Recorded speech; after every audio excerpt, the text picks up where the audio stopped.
Hi everyone, welcome back to the channel Physics Surgery into the Olympiad workout series, which you have been part and parcel of in the last few weeks. And this is a problem from Online Physics Olympiad 2020, round number 1. So for those who have been watching this series, this problem was presented to you in the last video of the workout series. And in case you are new to this channel and watching this for the first time, this is the problem that I am talking about. Okay, so in case you have not yet tried this question out, I would urge you people to actually pause the video here, take down the question, give it a hard try of somewhere around 15-20 minutes. It's a very good problem having multi concepts involved, and those concepts not only fall under the purview of Olympiad syllabus but also for JEE Advanced in case you are preparing for it. Okay, so and for those who have already tried and eagerly waiting for the solution, right, so let's go ahead with the formal wording of the question and then the solution. A regular hexagon of mass m equal to 1 gram, so this one, right, tetrahedron, and unknown side length is balancing on the top of a hemisphere of mass m equal to 100 kg. So that means this is massive and it may not move. And the radius r of 100 meters. So radius of this is mentioned. The hemisphere is placed on a flat surface such that it is at its lowest potential. Gravitational potential is talking about. For a certain value of length of regular tetrahedron, the oscillations become stable. So you're just supposed to oscillate this one in a small oscillation manner, right? And these oscillations becomes unstable, it seems, at certain value. What is this side length of the tetrahedron? So he's asking that value in terms of the parameters mentioned in the original question. Okay, so let's move ahead. So there are certain concepts you need to be thorough with in order to be able to understand the solution I'm going to provide. So I'll provide the concepts first. The center of mass of any pyramidal structure of n-sided regular polygon base. So that means any pyramid is considered to have a base, right? So on the left of your screen, you have a square base pyramid, and the right of the screen, you have a cone, which is also a pyramid, but the base is a regular hexagon of n tending to infinity. Actually, it's a circle, right? So a circle is like a hexagon, regular polygon of side number tending to infinity. So in any case, you would be able to appreciate that the center of mass always lies h by 4 from the base. Okay, so the way to prove that is very simple. If I mark the coordinate from the top as y, and this is a width of dy, then the area of this cut part, right, so this particular section is proportional to y square. Why is that so? Because the side length is directly proportional to y, and there will be two sides. And you might argue that this is only true for square base. You should understand any linear dimension for a particular pyramid. So even in the cone, when you take that coordinate from the top as y, then the radius of that particular small circular section that you will end up having is proportional to y, and hence I can always say that even if this number of sides are not 4 but any n, the value of this area from the top would be proportional to y square, which is what I'll use in the center of mass formula, which is all familiar to you, where each dm mass is written as density into small volume, that is area into dy. So since area is already proportional to y square, this will become a y cube integration, and the bottom would be a y square integration, and 0 to h if you do, since y is measured from the top, you end up getting 3h by 4 from the top. So this will be a nice proof for even people who are looking at proving for the cone. We have done it for in general, so you should understand the magnitude of this result, and the result should be therefore true for even a regular tetrahedron. So what is a regular tetrahedron? It is still a pyramid, only thing is the base is a equilateral triangle, so that is n equal to 3. Okay, so this is something that we'll use.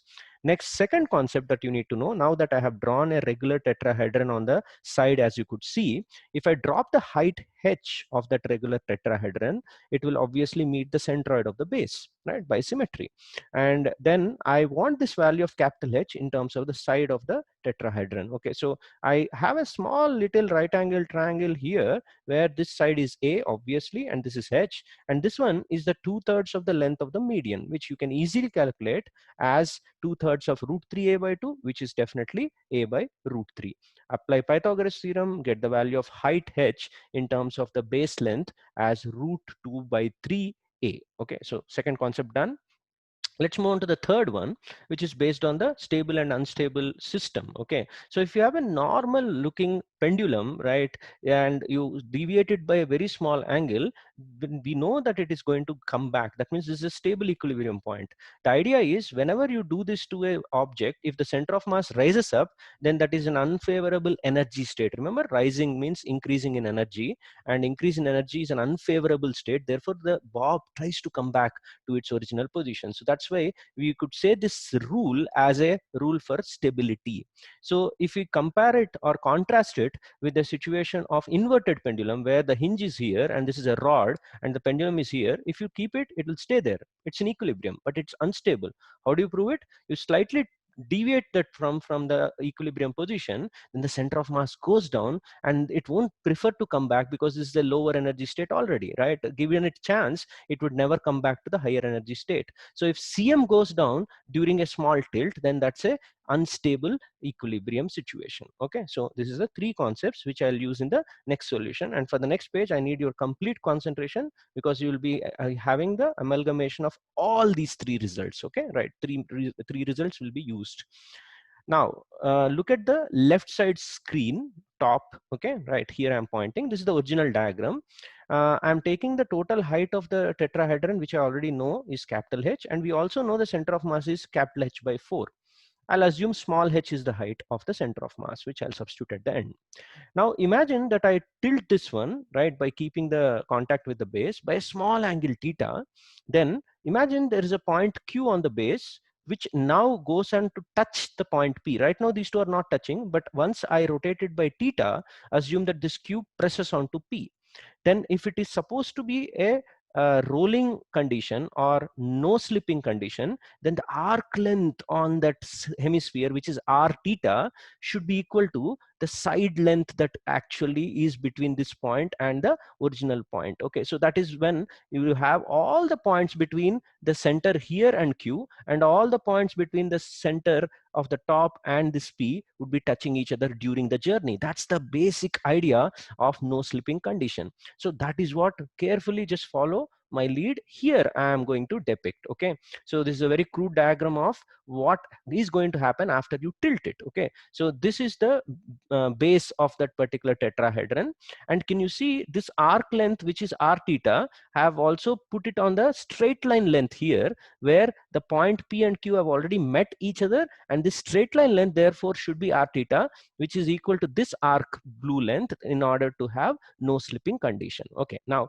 once you get to this point, I have to check whether the center of mass from this photograph to this photograph has risen up or fallen down, to check for stability of the oscillations. Okay, so let's try that one out. In this original picture, the center of mass I'll measure from the base. Okay, this bottom of the surface, right, is at a distance of small h plus r. Remember, small h is the height, which I can substitute later as capital H by 4. Okay, so now if I can somehow find the height of this center of mass from the base, this dotted line, then my job would be to compare them. Okay, now in order to do that, I have drawn some dotted red lines so that it can ease out my calculation. Okay, so I've drawn 4. Let me explain slowly. So this point where P and Q meet, if I take a horizontal level like this, okay, from this to this position, this is obviously an easy r cos theta. Keep it in your pocket. Then from this position to this point where it has turned, you can see this small h, which was vertical originally, has now tilted. Obviously this tilt also will be by a theta angle. Okay, right, so you have a r theta as one of the sides of the triangle, and you have a dotted line which I mark it here, and this is the side I want extra. Okay, that is the further height up till this point. So what I'll do is, because it becomes clumsy, I'll pick this and draw a small triangle here. Can you see a white vertical side? There is a dotted red side, and there is a blue hypotenuse, which is of the value r theta, that I will carefully draw here. Just follow my lead here. So r theta, this would be theta. So therefore this white height here would be equal to hypotenuse into sine theta. Okay, so two things are done. I need one more height here so that I can manage the center of mass position. Okay, the third dotted line is from here to here, and this is the slant height. Then again I have a right angle triangle like this, where small h is the hypotenuse. Just follow my lead. here. Okay, so this yellow color side that I've just borrowed from there, angle theta, and therefore this white vertical height of the right angle triangle would be h cos theta. So some of these three arrows now make the new position of the center of mass in the vertical direction, which is r cos theta plus r theta sine theta plus h cos theta. Then I will argue from base, height of the CM should be before smaller than the height of the CM after for what? Stable oscillations. I want the stable oscillations, then center of mass should have risen up as compared to before. So I take r plus h, which was the before value, and make it less than r cos theta plus r theta sine theta and h cos theta. Rearranging, I'll bring h on one side. Okay, so h into 1 minus cos theta should be strictly less than r theta into sine theta minus r into 1 minus cos theta. Simple manipulation.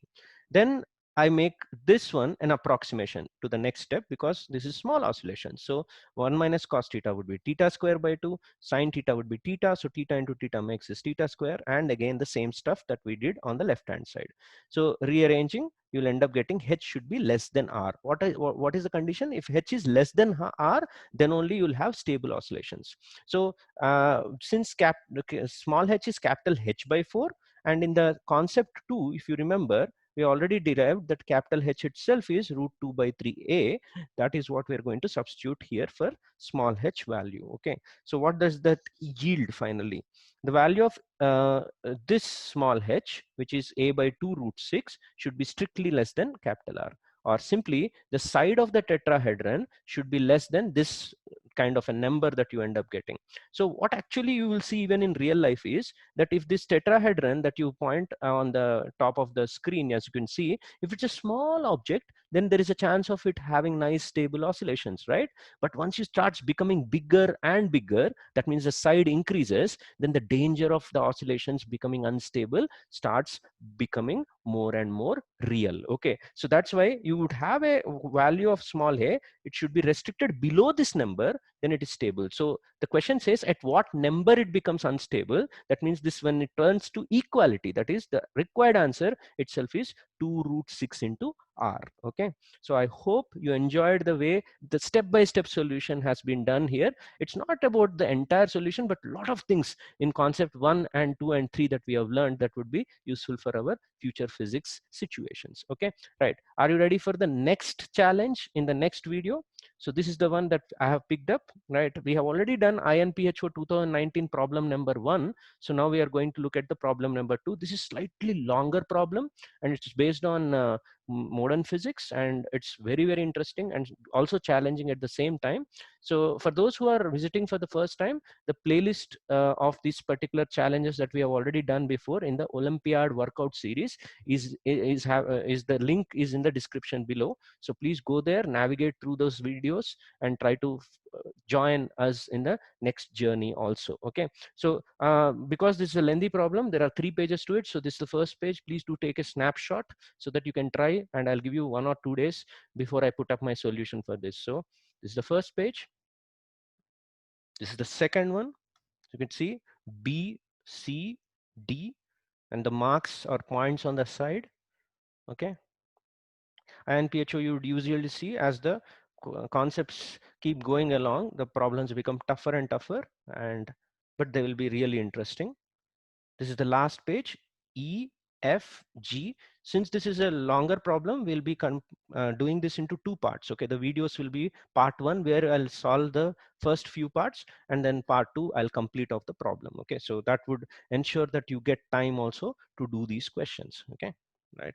So once this is done, right, so do like, share, and subscribe to my channel, and keep suggesting the things that in the comments where we can actually come up with some suggestions for the problems for the future also. But I'll be finishing off the things that I have already started. The online physics Olympiad and INPHO are right now the flavor of the season, so we'll keep going at that, and I'll keep including the other Olympiads as I promised also. Okay, so that's it, and see you in the next video.